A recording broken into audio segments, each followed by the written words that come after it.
कबीर जिंदा रख, जमीर जिंदा रख, सुल्तान भी बन जाए तो दिल में फकीर जिंदा रख, हौसले के तरकश में कोशिश का वो तीर जिंदा रख, हार जा चाहे सब कुछ भले जिंदगी में, मगर फिर से जीतने की उम्मीद जिंदा रख। आज हम लोग क्लास 10th अध्याय 2 का बेसिक पढ़ेंगे। तो सबसे पहले हम जानेंगे बेसिक में कि चर क्या होता है। चर जिसका मान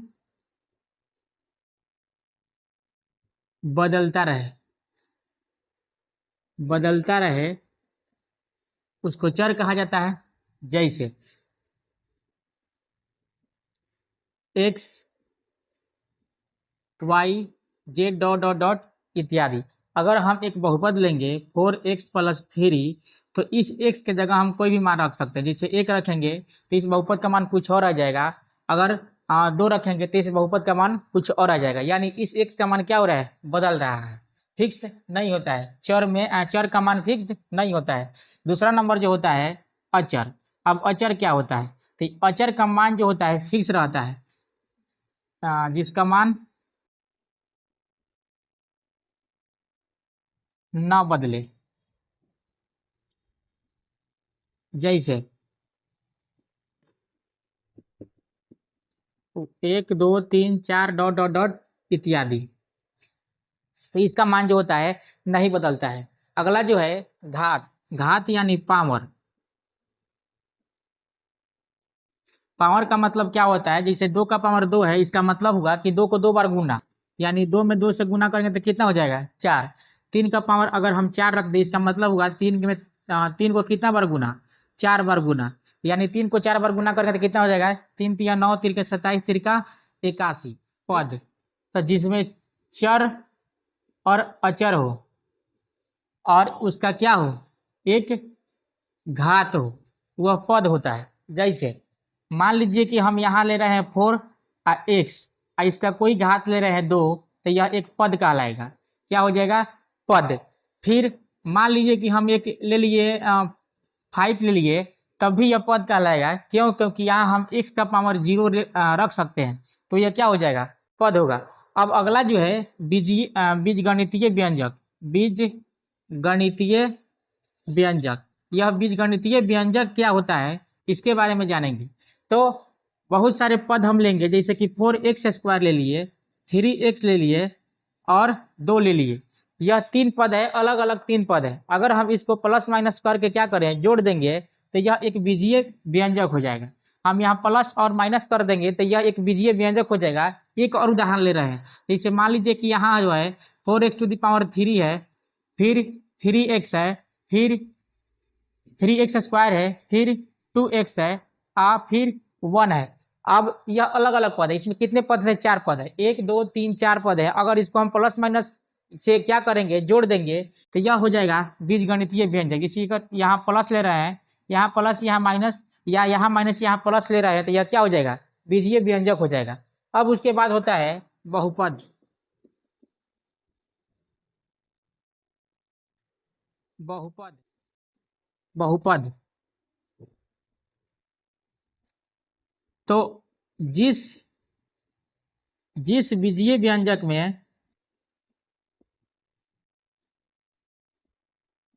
में चर का घात पूर्ण संख्या हो, पूर्ण संख्या हो, वह बहुपद कहलाता है।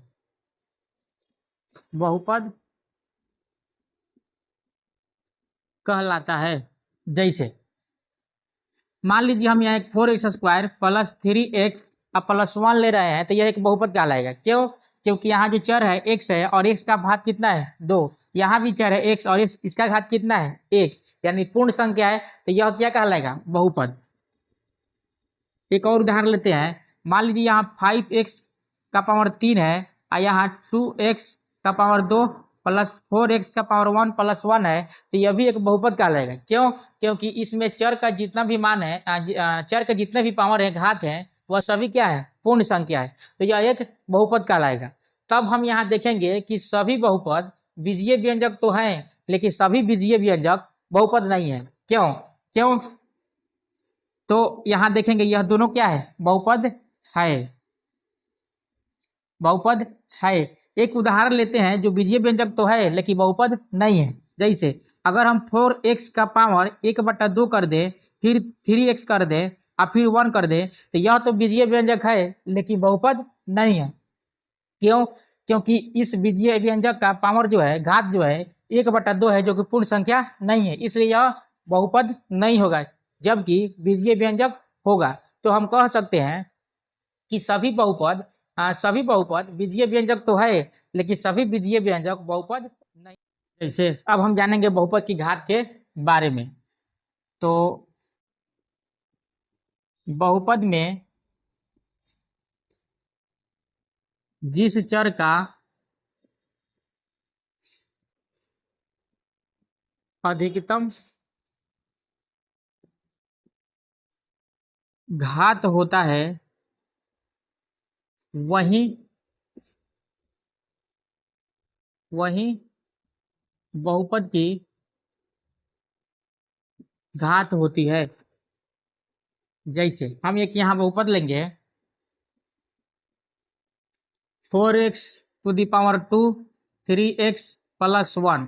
तो इसमें जो बहुपद का घात हो जाएगा, बहुपद का घात, तो इसमें चर x है और x का अधिकतम घात कितना है? 2। तो यही बहुपद का क्या हो जाएगा? घात। एक और उदाहरण ले रहे हैं 4y⁵, 3y⁴, 2y⁴ और 4y⁴ और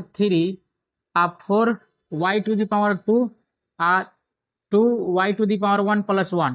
तो इसमें हम देखेंगे कि चर जो है y है, y का अधिकतम घात जो है 5 है, इसलिए इस बहुपद का घात कितना हो जाएगा? बहुपद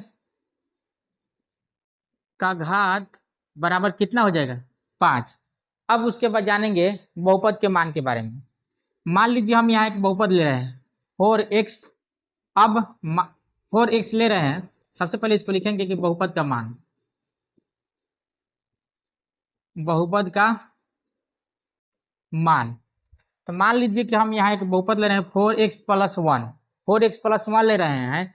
तो अगर हम x का मान रखें कितना, अगर x = 1 रखे तब तो कितना आ जाएगा? 4 × 1 + 1 यानी कितना आ गया? 5। 4 एकम 4 आ 1 5। अब हम कहेंगे कि जब x का मान 1 रख रहे हैं तो बहुपद का मान कितना आ रहा है? 5। यानी यह बहुपद का क्या हो गया? उसके बारे में जानेंगे। बहुपद का शून्यक, यानी चर का ऐसा मान जो पूरे बहुपद को शून्य कर दे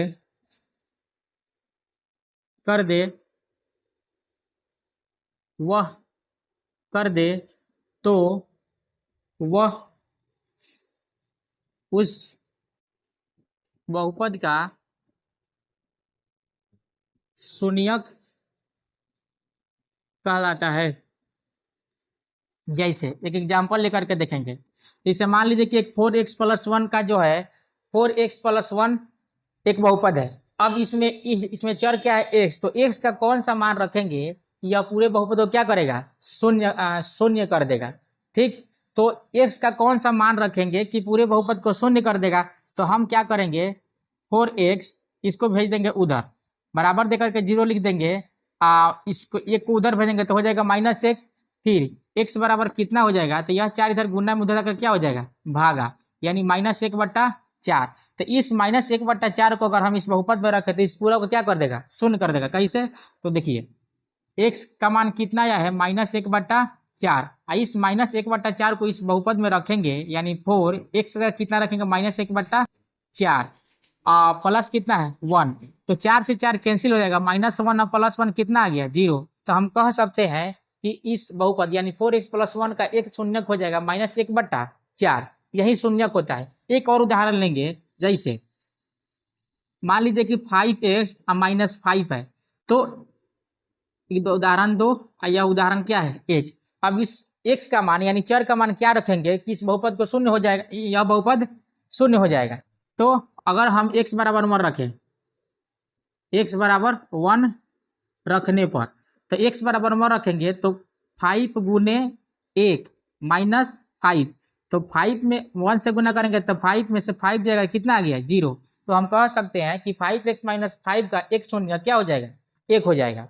अब हम उसके बाद जानेंगे बहुपद के प्रकार के बारे में। प्रकार, तो बहुपद को 3 प्रकार से बांटा गया है। एक घात के आधार पर, दूसरा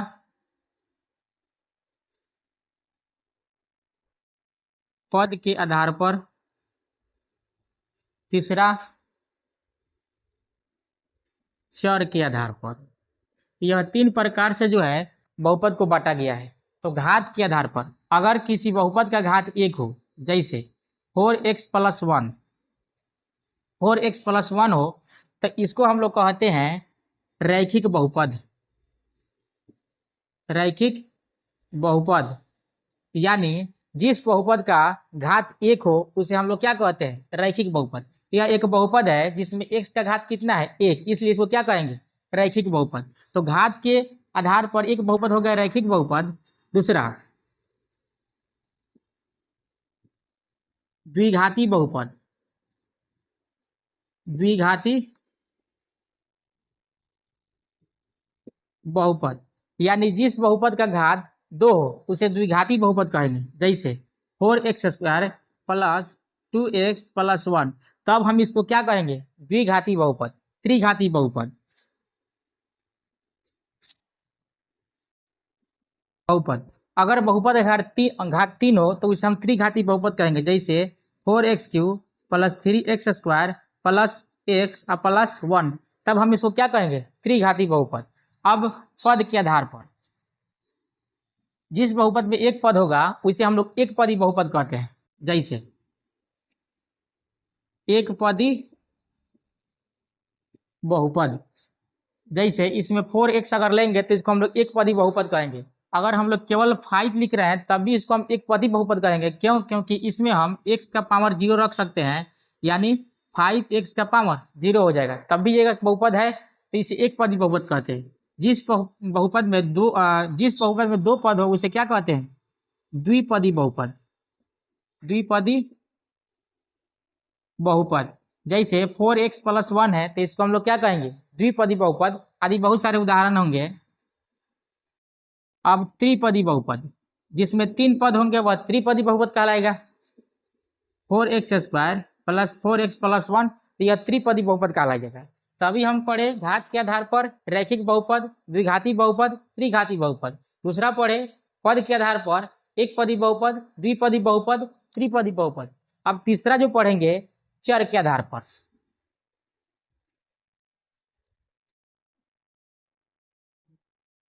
चर के आधार पर जो हो जाएगा एक चर वाला बहुपद।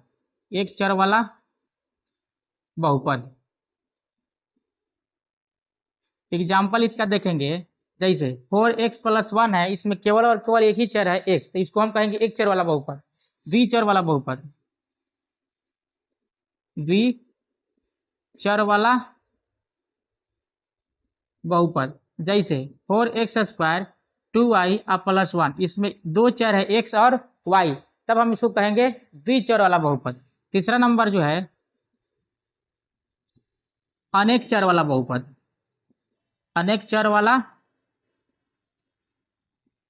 बहुपद,